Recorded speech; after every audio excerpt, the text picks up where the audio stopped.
Dami kong tawa dito sa ginawa ni Diwata. Ay, nako. Eto, panoorin nyo kung ano yung ginawa niya. Ewan ko lang kung sinadya niya or hindi niya sinadya. Eto, panoorin nyo. Ito mo siya, masarap yan. Masarap na sukid. Kakasga.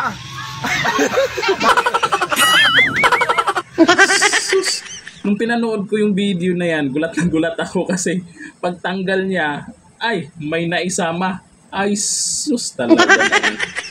Good vibes talaga no? Kinakain niya talagang dumidikit.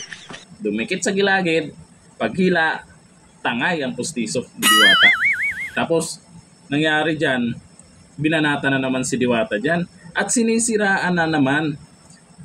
Dahil daw, pasintabi sa mga kumakain ito anuhin lang natin itong mga naninira.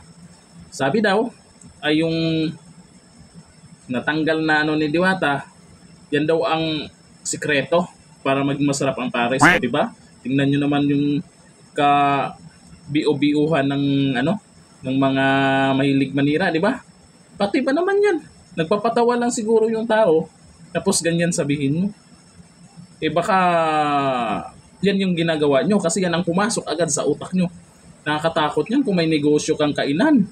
O sino ba yung mga nagsasabi ng ganyan? Baka may negosyo kang kainan. Naku, mag-ingat yung mga customer nyo. Yan agad yung nasa isip nila. Yan agad yung nasa isip nila. Nakita lang ng pustiso. Sus.